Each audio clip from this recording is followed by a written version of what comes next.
नमस्कार दोस्तों, आप सबका स्वागत है। कैसे हैं आप सब? उम्मीद करते हैं कि बहुत अच्छे होंगे।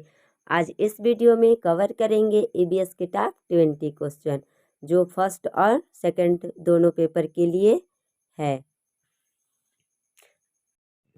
आइए देखते हैं पहला प्रश्न। नीचे दिए गए रोग के प्रकरण में डॉक्टर किस रोगी को आंवला, गुड़ और हरे पत्ते वाली सब्जी खाने की सलाह देते हैं? ए. मियादी बुखार, B. Chikungunya, C. Anaemia, D. Dengue. प्रश्न नंबर पहला का सही आंसर हो जाएगा ऑप्शन नंबर सी, अनीमिया। इसे रक्त अरक्ता भी कहते हैं। अगला प्रश्न। नेहा अपनी कक्षा में बच्चों को पक्षियों के बारे में पढ़ा रही थी। अचानक किसी बालिका ने प्रश्न किया कि पक्षी अपना सिर क्यों हिलाते हैं? ए. क्योंकि गर्दन हिलाने से पक्षी उड़ पाते हैं। बी. जब पक्षी सिर हिलाते हैं तो उनके मुंह का खाना जल्दी पेट में जाता है। सी. क्योंकि पक्षियों की आँख की पुतली घूम नहीं पाती है। डी. वे गर्दन हिलाकर एक दूसरे से संवाद करते हैं। प्रश्न नंबर 2 का सही आंसर हो जाएगा ऑप्शन नंबर सी, क्योंकि पक्षियों की आँख की पुतली घूम नहीं पाती है। अगला प्रश्न है, भारत में किस राज्य को नारियल का प्रदेश कहा जाता है? ए. असम, बी. आंध्र प्रदेश, सी. केरल, डी. कर्नाटक। प्रश्न नंबर 3 का सही आंसर हो जाएगा ऑप्शन नंबर सी, केरल। अगला प्रश्न है, सौरमंडल का सबसे चमकीला ग्रह कौन सा है? A. Budh, B. Brihaspati, C. Uranus, D. Shukra. D. Shukra. Shukra को चमकीला ग्रह कहा जाता है। अगला प्रश्न है, टोकरी गीत का आयोजन कहाँ किया जाता है? ए. असम, बी. अरुणाचल प्रदेश, सी. मेघालय, डी. मणिपुर में। टोकरी गीत का आयोजन असम में किया जाता है। प्रश्न नंबर अगला, अल्पना किस राज्य की लोक कला शैली है? ए. केरल, बी. कर्नाटक, सी. पंजाब, डी. पश्चिम बंगाल। सही आंसर होगा पश्चिम बंगाल, ऑप्शन नंबर डी। अगला प्रश्न है, जाड़े के लिए आम को संरक्षित करने का सही तरीका क्या है? ए. जूस तैयार करना और वायुरोधी डब्बे में डालना, बी. रेफ्रिजरेटर में रखना, सी. प्लास्टिक के बैग में रखना, डी. अचार एवं पापड़ बनाना। प्रश्न नंबर 7 का सही आंसर है ऑप्शन नंबर डी, अचार एवं आम पापड़ बनाना। अगला प्रश्न है, पर्यावरण संरक्षण हेतु अप्पिको आंदोलन किस राज्य से चलाया गया था? ए. केरल, बी. उत्तराखंड, सी. उत्तर प्रदेश, डी. कर्नाटक। अप्पिको आंदोलन कर्नाटक से चलाया गया था। पृथ्वी का अपमार्जक कौन है? ए. जीवाणु व कवक, बी. मृदा व जल, सी. पशु, डी. पक्षी। ए. जीवाणु व कवक पृथ्वी का अपमार्जक है। अपमार्जक का अर्थ होता है पृथ्वी पर सड़े गले पदार्थों को साफ करना। प्रश्न नंबर अगला, विश्व में जंगली गधा पाए जाने वाला एकमात्र स्थान है? A. Sundarban delta, B. Kutch का रण, सी. अंडमान निकोबार, डी. छोटा नागपुर।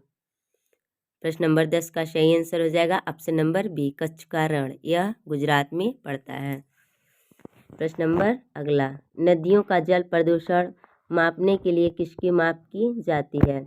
ए. Nitrogen, B. Sulphur, C. Ozone, D. Oxygen.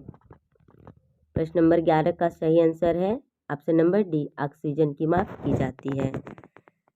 अगला प्रश्न है, प्रकृति में ऑक्सीजन का प्रमुख स्रोत क्या है? ए. वर्षा का जल, बी. पर्यावरण, सी. हरे पेड़ पौधे, डी. सूर्य का प्रकाश। ऑप्शन नंबर सी, हरे पेड़ पौधे प्रकृति में ऑक्सीजन के प्रमुख स्रोत हैं। अगला प्रश्न है, पर्यावरण शिक्षण हेतु ज्ञान को स्थायी बनाने के लिए सर्वोत्तम विधि है? ए. अप्रत्यक्ष विधि, बी. भ्रमण विधि, सी. व्यवहारिक विधि, डी. उपयुक्त सभी। ऑप्शन नंबर बी सही आंसर होगा, भ्रमण विधि द्वारा बच्चे आसानी से सीख सकते हैं। अगला प्रश्न है, गरीबों की लकड़ी किसे कहा जाता है? ए बांस, बी सॉल, सी सागवान, डी उपयुक्त सभी। ऑप्शन नंबर ए बांस। बांस को गरीबों की लकड़ी कहा जाता है। अगला प्रश्न है, बांस किस श्रेणी का है? ए पौधा, बी झाड़ी, सी घास, डी उपयुक्त में से कोई नहीं। ऑप्शन नंबर सी सही होगा। बांस को घास की श्रेणी में रखा जाता है। अगला प्रश्न है, बांस के मकान किस राज्य में बनाए जाते हैं? A Assam, B Odisha, C Arunachal Pradesh, D Uttar Pradesh. Option number A सही होगा। असम में बांस के मकान बनाए जाते हैं। प्रश्न नंबर अगला, वर्मी कंपोस्ट में निम्नलिखित में से कौन सा मुख्य भूमिका निभाता है? ए केचुआ, बी पादप, सी गैस, डी जंतुओं के गोबर। ऑप्शन नंबर ए केचुआ। केचुए के खाद को वर्मी कंपोस्ट की खाद कहते हैं। प्रश्न नंबर अगला, किसान का मित्र किसे कहा जाता है? ए हल बैल को, बी केचुए को, सी खरपतवार को, डी उपजाऊ मिट्टी को। ऑप्शन नंबर बी सही होगा। केचुए को किसान का मित्र कहा जाता है।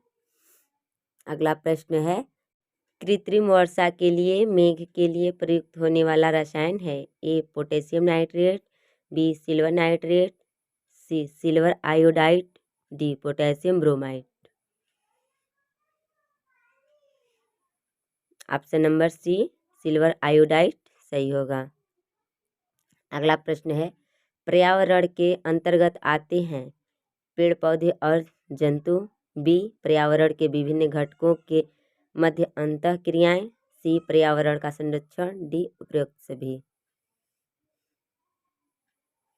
प्रश्न नंबर 19 का ऑप्शन नंबर डी उपयुक्त सभी सही आंसर है। अगला प्रश्न है, घरों के निम्नलिखित विवरण पर विचार कीजिए। ए राजस्थान में ग्रामीण कटीली झाड़ियों की छतों के साथ मिट्टी के घरों में रहते हैं। बी मनाली में घरों को बांस के खंभों के साथ बनाया जाता है। सी लेह में 2 मंजिल के घर पत्थरों से बने हैं। निचली मंजिल जानवरों के लिए और आवश्यक चीज़ों के भंडारण के लिए है। कौन सा कथन सत्य है? ए और बी, दूसरा बी और सी, तीसरा ए और सी, चौथा केवल सी। प्रश्न नंबर 20 का सही आंसर है ए और सी। राजस्थान में कटीली झाड़ियों की छतों के साथ मिट्टी के घरों में रहते हैं। और सी लेह में 2 मंजिल के मकान बनाए जाते हैं जिसमें ऊपर मालिक लोग रहते हैं और नीचे जानवर और आवश्यक चीज़ों की भंडारण हेतु रहते हैं। दोस्तों, हमारा वीडियो आपको कैसा लगा हमें कमेंट करके ज़रूर बताएं और दोस्तों तक शेयर ज़रूर करें। यदि ये वीडियो आपको पसंद आ रही है तो और वीडियो पाने के लिए आप मेरे चैनल को सब्सक्राइब करें। शुरू से अंत तक बने रहने के लिए आपका बहुत बहुत धन्यवाद।